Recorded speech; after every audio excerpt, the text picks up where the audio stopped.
कृषि दर्शन कृषि दर्शन कृषि दर्शन कृषि दर्शन कृषि दर्शन कृषि दर्शन। जोहार कृषि दर्शन कार्यक्रम में सब किसान मन के हमरे मन बटले बहुत बहुत जोहार और स्वागत है उनका कार्यक्रम में। और अब हम शुरुआत करेंगे सबसे पहले कृषि समाचार से। एकदम आओ किसान मन हमरे मन देखते कृषि समाचार। नमस्कार, दुर्गा पूजा की शुभकामनाओं सहित कृषि समाचार में आपका स्वागत है। आपके साथ मैं हूं सबा गुलरेज। आइए देखते हैं आज कृषि समाचार में क्या है खास। मछुआरों की बीमा राशि में वृद्धि। भारत में मौजूदा उत्पादन वर्ष में चीनी उत्पादन में वृद्धि का अनुमान। अगेती मटर के बेहतर उत्पादन के लिए लगाएं आरकेल। और अब समाचार विस्तार से। वित्तीय वर्ष 2014-15 से मछुआरों की बीमा राशि बढ़ाकर 2 लाख रुपए कर दी गई है। झारखंड में 2 लाख मछुआरों का बीमा हुआ है, जबकि पूरे भारत में 41 लाख मछुआरों का बीमा किया गया है। मछली पालन से जुड़े सभी लोगों का बीमा किया जाएगा। एक ही परिवार से कई लोगों का बीमा हो सकता है।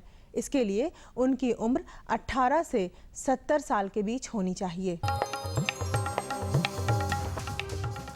भारत दुनिया का दूसरा सबसे बड़ा चीनी उत्पादक देश है। भारत में मौजूदा उत्पादन वर्ष में चीनी उत्पादन में वृद्धि का अनुमान है।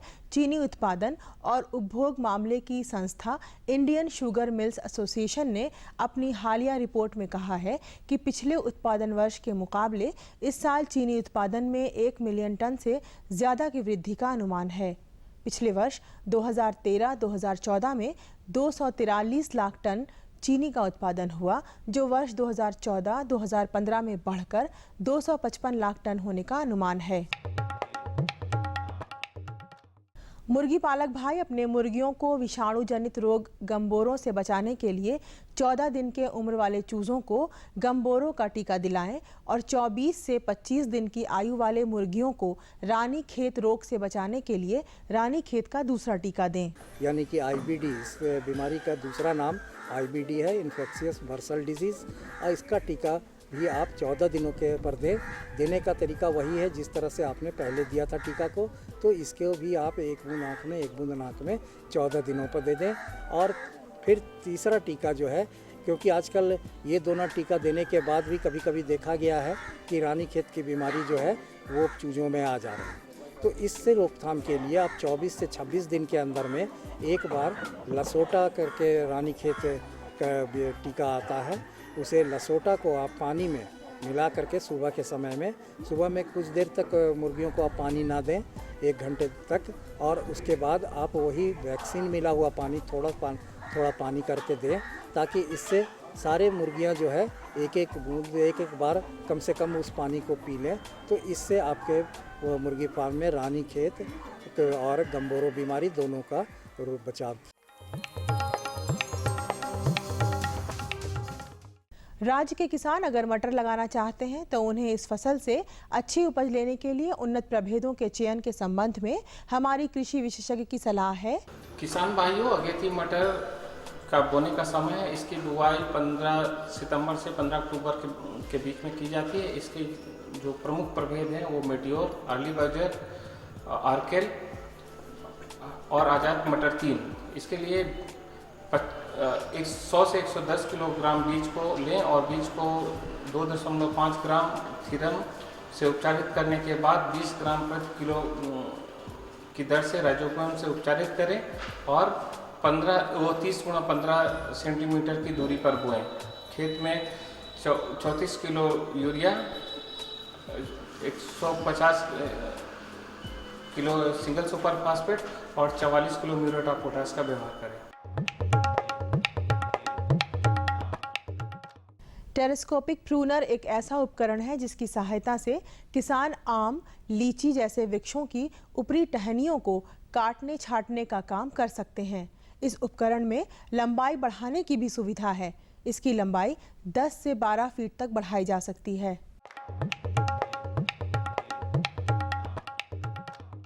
आज हम आपको मिलवा रहे हैं सफल किसान जयदेव महतो से, जो जामताड़ा के निज कजरी गांव के रहने वाले हैं। सबसे पहले जो पढ़ाई के बाद मैं खेती पर ही हूँ और खेती पर ही आत्मनिर्भर हूँ, क्योंकि खेती मुझे बहुत अच्छा लगा, क्योंकि खेत से ही मैंने जो है सब मैंने ही का होता है, इसलिए साग सब्जी द्वारा हैं इसमें मार्केटिंग में अच्छा ही होता है, इसलिए हम खेती पर ही निर्भर हैं। और अब एक नज़र राज्य के 5 प्रमुख शहरों के मौसम के मिजाज पर।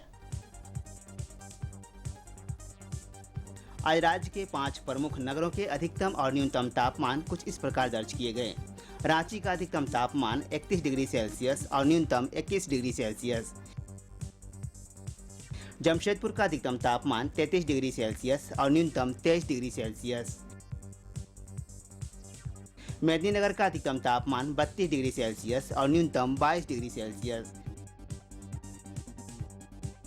देवघर का अधिकतम तापमान 33 डिग्री सेल्सियस और न्यूनतम 25 डिग्री सेल्सियस। वहीं धनबाद का अधिकतम तापमान 32 डिग्री सेल्सियस और न्यूनतम 25 डिग्री सेल्सियस दर्ज किया गया।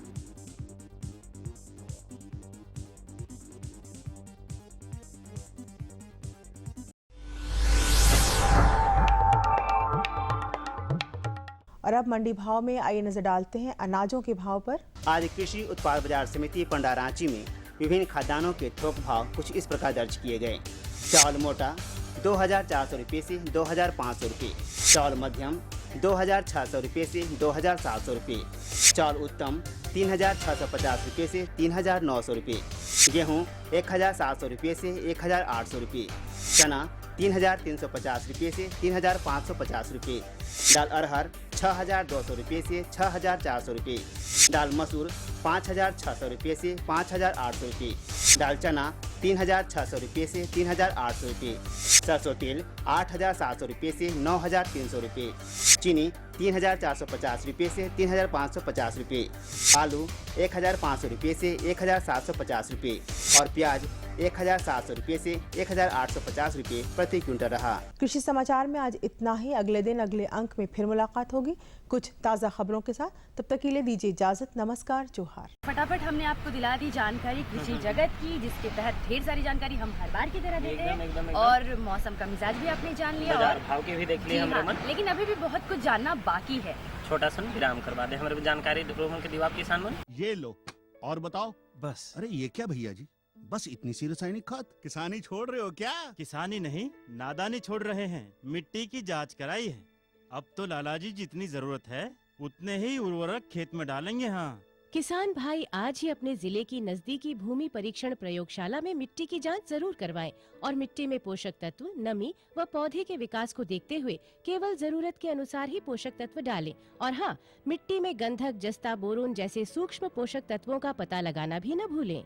उर्वरक और जैविक खाद के सही उपयोग से भूमि का उपजाऊपन बनाए रखें, उत्पादकता बढ़ाएं, खर्चा घटाएं और बहुमूल्य विदेशी मुद्रा बचाने में भी सहयोग दें। और हाँ, धीमी गति से नाइट्रोजन उपलब्ध कराने वाले उर्वरकों जैसे नीम लेपित यूरिया को प्राथमिकता दें और यूरिया का पत्तों पर छिड़काव करें। अरे वाह, तू तो सचमुच समझदार हो गया रे। अधिक जानकारी के लिए संपर्क करें जिला कृषि अधिकारी या किसान कॉल सेंटर।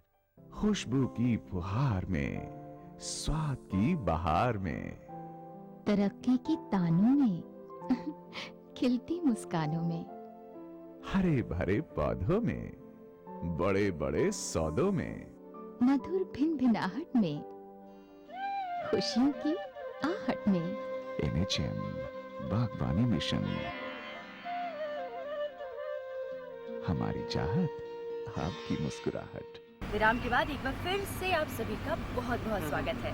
और जानकारी अब हमरे मन के दिवाई चाहिए किसान मन के। किसान मन भी एकदम तैयार है सुनने के लिए भाई। और देखो हमरे मन के जानकारी आई है कि जे वैज्ञानिक तरीका से खेती है, कैसे इकर हमरे मन खेती करब और जे इकर प्रबंधन है, कैसे हमरे मन खेती करब। हाँ, ये सब कर विशेष जानकारी हमरे मन के होना बहुत जरूरी है किसान मन। और देखो विशेषज्ञ हमरे मन से जुड़ल हैं और ये जानकारी देने के लिए एकदम तैयार है डॉक्टर श्रीकांत सिंह। चलते हैं और जानकारी लेते हैं। किसान भाइयों, कृषि दर्शन की टीम आज कृषि विज्ञान केंद्र दुमका आई हुई है। जहां आज हम बात करेंगे सरसों की वैज्ञानिक खेती एवं फसल सुरक्षा के बारे में। इस विषय पर जानकारी देने के लिए आज हमारे साथ है यहीं के विशेषज्ञ कार्यक्रम समन्वयक डॉक्टर श्रीकांत सिंह साहब। जैसा कि आज का विषय हमने लिया है सरसों की वैज्ञानिक खेती एवं फसल सुरक्षा के बारे में, तो इसके बारे में आप हमारे किसान भाइयों को बताएं कि सरसों की खेती कब करनी चाहिए और इसके लिए खेत की तैयारी कैसे करनी चाहिए।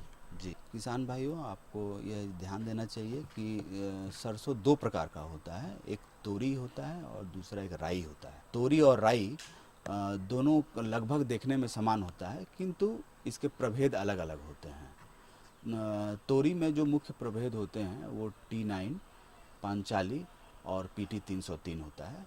ये तोरी जो प्रभेद होता है 90 से 100 दिन में पक के तैयार हो जाते हैं और इनका औसत उपज 8 से 9 क्विंटल प्रति हेक्टर के लगभग प्राप्त हो जाता है। किंतु राई जो कि उससे थोड़े बड़े दाने होते हैं जिसके, और उसका उपज क्षमता भी तोरी की अपेक्षाकृत अधिक होता है, उसमें मुख्यतः जो वैरायटी हैं वो शिवानी, पूसा बोल्ड और क्रांति है। और इन दोनों प्रकार के सरसों की जो बुआई का जो मुख्य समय है वो है 15 सितंबर से लेकर 10 अक्टूबर के लगभग में। तोरी को अपेक्षाकृत सही समय पर और थोड़ा सा आगात बुआई कर लेने से उपज अधिक प्राप्त होता है और राई की बुआई 15 अक्टूबर तक भी कर सकते हैं। किसान भाई को ध्यान देना चाहिए कि बुआई के सही समय को बरकरार रखते हुए खेत की तैयारी प्रारंभ कर देनी चाहिए। खेत की तैयारी के लिए किसान भाई को सबसे पहले भारी हल से एक बार गहरी जुताई कर लेनी चाहिए। इसके बाद हल्के हल से तिरछा क्रिस क्रॉस, जिसको वैज्ञानिक भाषा में कहते हैं, उसके अनुसार उसकी 2 जुताई और करनी चाहिए और अंत में पाटा लगा देना चाहिए। और बीज की बुआई करते समय किसान भाई को ध्यान देना चाहिए कि वो बीज का पहले बीजोपचार कर लें, क्योंकि तोरी या राई दोनों प्रकार के सरसों में जो कीट और जो रोग आते हैं उनका नियंत्रण अगर बीज उपचार से करीब 30 से 40% किया जा सकता है। अतः कार्बेंडाजिम या बेविस्टिन नामक एक दवा है जो 2 ग्राम प्रति किलोग्राम बीज की दर से उसका उपयोग कर लेना चाहिए और ठीक बुआई से पूर्व उसका उपयोग करना चाहिए। किसान भाई को बुआई से पूर्व खाद का भी ध्यान देना चाहिए कि संतुलित मात्रा में उसमें खाद पाए, मसलन DAP, यूरिया और पोटाश, जिससे कि नाइट्रोजन, फास्फोरस और पोटेशियम तत्व संतुलित मात्रा में मिट्टी को मिल सके। इसके लिए किसान भाई को करीब 20 से 25 किलोग्राम नाइट्रोजन और करीब 40 किलोग्राम फास्फोरस और 30 किलोग्राम पोटासियम प्रति हेक्टर के दर से व्यवहार करना चाहिए और इस तीनों खाद को मिलाकर इसको मिट्टी में मिलाना चाहिए। यदि सल्फर खाद भी उपलब्ध हो तो चूँकि तिलहनी फसल है और तिलहनी फसल में सरसों की महत्ता अधिक है, इसीलिए सरसों को भी करीब 20 किलोग्राम प्रति हेक्टर के दर से व्यवहार करना चाहिए। इन सभी खादों को मिलाकर सरसों की बुआई 30 सेंटीमीटर लाइन से लाइन और करीब 15 से 20 सेंटीमीटर पौधा से पौधा की दूरी को लगभग बरकरार रखते हुए रखना चाहिए। इसके बाद 20 दिन के अंतराल पर उसका मतलब निकाई गुड़ाई करनी चाहिए। अमूमन सरसों की खेती में 2 से 3 सिंचाई की आवश्यकता होती है। तो किसान भाई को ध्यान दें कि जब मिट्टी में नमी अगर कम होने लगे तो पहली जो सिंचाई है 20 दिन में कर लेनी चाहिए, क्योंकि वो समय सरसों के लिए बहुत ही क्रांतिक समय होता है और वो बढ़वार की अवस्था में होता है। इसीलिए पहला सिंचाई 20 दिन के लगभग में कर लेना चाहिए। इसके बाद नमी को देखते हुए करीब 35 से 40 दिनों में या 50 दिन के लगभग में एक सिंचाई करनी चाहिए। ये चूँकि फसल 90 दिन का ही फसल है, इसीलिए 2 या 3 सिंचाई में इसकी माने अच्छी उपज हो जाती है। अब जहाँ तक प्रश्न है इसमें खरपतवार का, तो यदि अगर किसान भाई पंक्ति में बुआई किए हैं तो उनको पंक्ति के बीच में छोटे कुदाल या पतले कुदाल से इसकी निकाई गुड़ाई करनी चाहिए, जिससे मिट्टी भुरभुरा हो जाता है और जो खरपतवार भी वो बाहर आ जाते हैं, जिससे कि बढ़वार तेजी से होने लगता है। अब इसमें ध्यान देने की बात है कि जो सरसों या राई दोनों प्रकार के फसलों में एक विशेष प्रकार का कीट होता है जिसको लाही कहते हैं, जिससे अक्सर झारखंड के किसान काफ़ी परेशान होते हैं। ये जो लाही कीट है वो गुच्छा में आते हैं और गुच्छे में ये पत्तियों के ऊपर, डंठल पे या फिर फूल आते समय फूल पर और यहाँ तक कि फली को भी घेर लेते हैं। ये काले काले छोटे छोटे रस चूसक कीट होते हैं ये। तो किसान भाई इसके लिए जैसे ही ये अगर पहली बार दिखाई दे तो इसके लिए मिथाइल डिमेटोन नाम की एक दवा का प्रयोग 2 मिलीलीटर प्रति लीटर पानी में डालकर इसका छिड़काव 2 बार 15-15 दिन के अंतराल पर कर लेना चाहिए। इससे यह नियंत्रित हो जाता है। अब सबसे प्रमुख बात आती है कि सिंचाई की व्यवस्था कैसी होनी चाहिए और कितने समय पर होनी चाहिए। देखिए, जैसा कि मैं आपको बता रहा था कि यह फसल जो है वो नमी के प्रति कुछ सहिष्णु होती है, यानी कि इसमें 2 या 3 सिंचाई उपयुक्त होती है। तो पहली सिंचाई किसान भाई बुआई के करीब 20 दिन के लगभग या 22 दिन के लगभग अवश्य कर लें और सिंचाई देने के 2-3 दिनों के बाद उसमें कोड़नी कर दे, जिससे कि उसका नमी मन बरकरार रहे। और नमी जब बरकरार रहेगा तो वो उसका जो बढ़वार है वो अधिक होगा। उसके बाद दूसरी सिंचाई जो है करीब 35 से 40 दिन के बाद किसान भाई को करनी चाहिए। अगर इस बीच अगर कोई, जिसको हम लोग विंटर रेन कहते हैं, अगर बारिश हो जाती है तो फिर सिंचाई की आवश्यकता नहीं पड़ती है। लेकिन अगर बारिश ना हो, किसी प्रकार का अगर कोई थोड़ा भी पानी अगर ना मिला हो तो उस कम से कम 2 बार तो सिंचाई इसमें अवश्य ही देते हैं।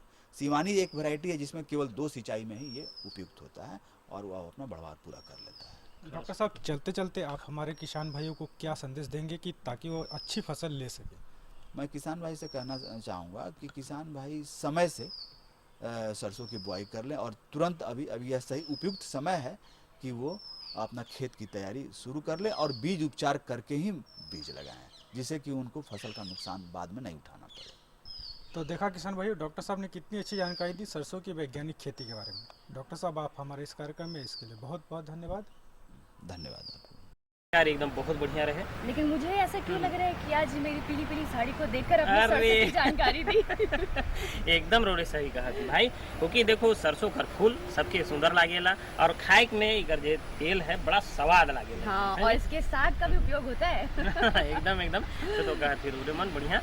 और देखो किसान मन हमरे मन दोसर जानकारी देव, लेकिन छोटा सा संदेश करवा दे। राम राम काका, कहाँ चल दिया? अरे भाई, फसल में कीटनाशी का छिड़काव करने जा रहा हूँ ताकि फसल सुरक्षित रहे। और अपनी सुरक्षा? अपनी सुरक्षा मतलब काका, कीटनाशी का छिड़काव करते वक्त अपने शरीर को पूरी तरह ढक लेनी चाहिए, खास करके नाक, मुंह और आँख को। हाथ में दस्ताने पहनकर ही कीटनाशी का प्रयोग करना चाहिए। तो क्यों? क्योंकि काका, कीटनाशी विषैले होते हैं, इससे हमारा स्वास्थ्य खराब भी हो सकता है और इसके बुरे परिणाम भी हो सकते हैं। हाँ। संदेश के बाद एक बार फिर से आप सभी का बहुत बहुत स्वागत है। और देखो हमारे मन के दूसर जानकारी भी देवे है। धान का खेती सब कोई कर रही है ना, उकर में बहुत तरह का रोग लग जाए और बड़ा समस्या है, जिसके चलते जो धान है वो बहुत मात्रा में, यानी जो खेत में जो हमारे किसान लगाते हैं वो पीली पड़ जाती है। कभी तरह तरह के और भी जो रोग दिखने को मिलते हैं। तो मुख्य जे रोग है सेकर कैसे हमरा निदान कर सकेला, जानकारी हमरा मन के होना बहुत जरूरी है किसान मन और संगे भौजी भी है नहीं। तो आओ हमरा मन जानकारी करत थी श्री गोपाल कृष्णा जी से। किसान भाइयों, कृषि दर्शन की टीम आज कृषि विज्ञान केंद्र जामताड़ा में है और आज हमारे साथ बातचीत करने के लिए हैं यहीं के एक वैज्ञानिक श्री गोपाल कृष्ण।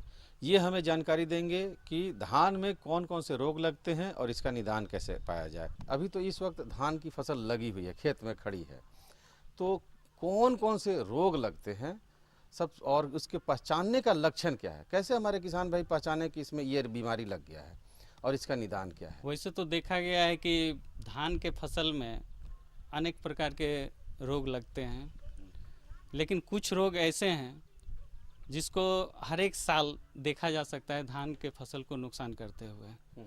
इसमें प्रमुख है झुलसा रोग।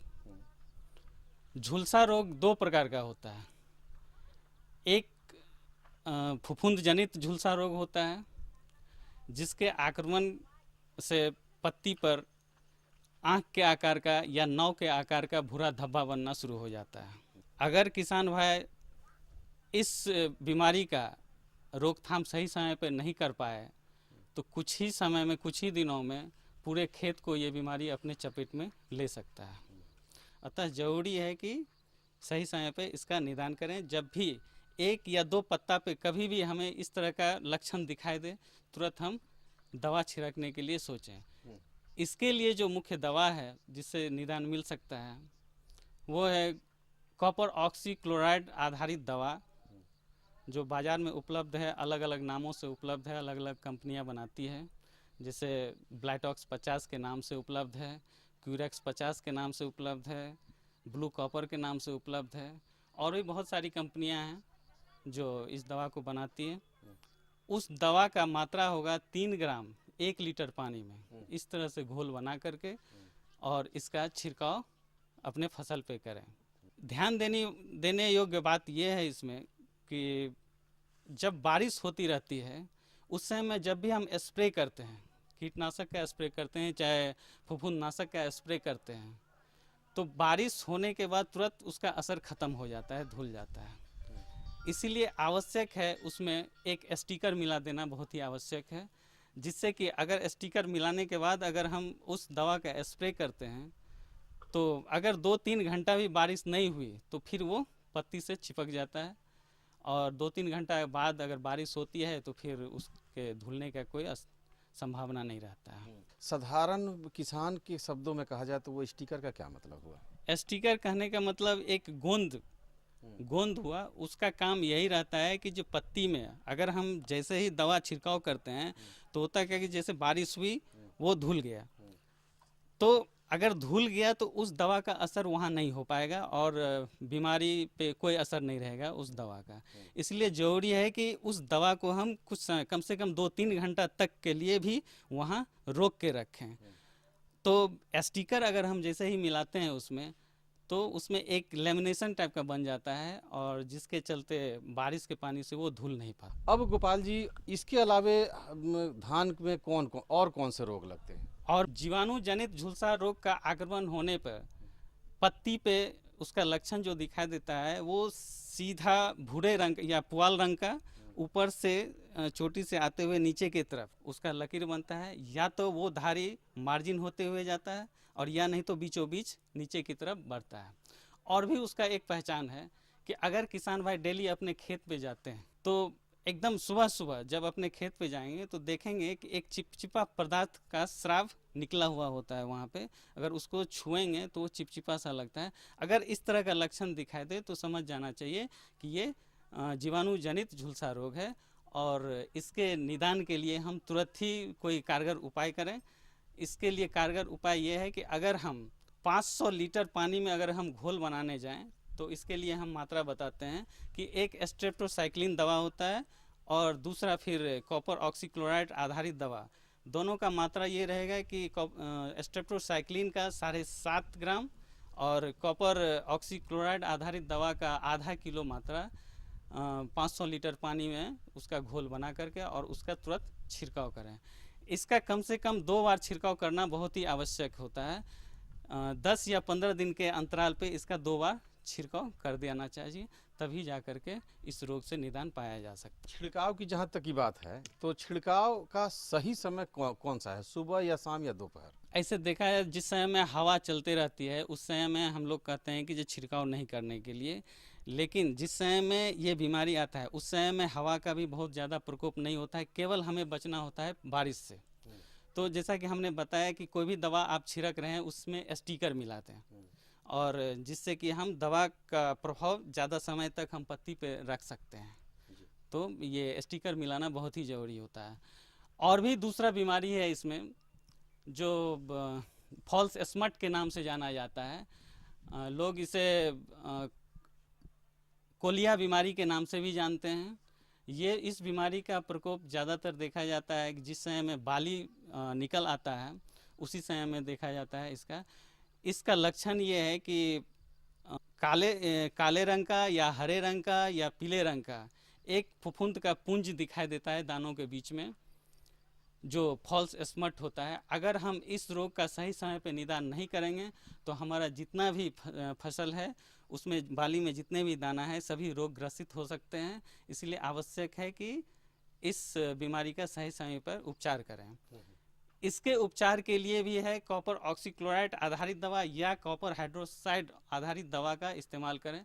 अगर कॉपर हाइड्रोक्साइड आधारित दवा का इस्तेमाल करते हैं तो 2.5 ग्राम प्रति लीटर पानी का मात्रा रहेगा उसका। अगर कॉपर ऑक्सीक्लोराइड दवा का इस्तेमाल करते हैं तो उसका 3 ग्राम प्रति लीटर पानी की दर से हम इस्तेमाल करेंगे। ध्यान रखने की ज़रूरत एक बात और है इसमें कि जब भी हम स्प्रे करते हैं कोई भी कीटनाशक या फफूंदनाशक दवा का स्प्रे करते हैं तो बहुत सारे किसान लोग करते क्या है कि ऊपर से स्प्रे करते करते निकल जाते हैं, लेकिन उसमें होता क्या है कि जब आपका पौधा पूरी तरह से भीग नहीं पाता है, दवा का असर पौधा के हर एक जगह नहीं पहुंच पाता है। इसीलिए आवश्यक है कि पौधे को पूरी तरह से भीगाना। जब भी आप छिड़काव करते हैं ये ध्यान रहे कि पौधा पूरी तरह से भीगे, और अगर आप पौधा को पूरी तरह से भिगाते हैं तो 1 डिसमिल में कम से कम आपको 2 लीटर पानी की आवश्यकता होगी। तो देखा किसान भाइयों, गोपाल जी ने कितनी अच्छी जानकारी दी धान में लगने वाले रोग और उसके निदान के बारे में। गोपाल जी, आप हमारे कार्यक्रम में इसके लिए आपको बहुत बहुत धन्यवाद। मुझे लगता है कि आज जितनी भी सारी हमने जानकारी दी वो काफी फायदेमंद रही। एकदम सरसों की, धान की, और लगे लगे मजाक भी मेरे से अरे वाह वाह। अब देखो मजाक ज्यादा हमरे के करे के नखे और एकदम फटाफट अपन किसान मन के पता लिखवा देवे। जी हाँ, तो जल्दी से लिख लीजिए हमारा पता। हमारा पता है कार्यक्रम कृषि दर्शन, कृषि प्रकोष्ठ द्वारा केंद्र निदेशक दूरदर्शन केंद्र, रातू रोड, रांची। 3 संख्या 834-001। तो किसान मन के अब हमरे मन से विदा लेके चाहिए भाई, और हमरे मन के भी किसान मन रोज मन लिख भेजो अपन जे जितना भी सुझाव है रोज मन के कार्यक्रम में का रोज बदलाव रोज मन खोजिला सारा चीज है नहीं। बिल्कुल, और साथ ही साथ हम दोनों की तरफ से दशहरे की ढेर सारी शुभकामनाएं। अब हमरे मन के दुयो जन के विदा देव किसान मन लगे तब जोहार।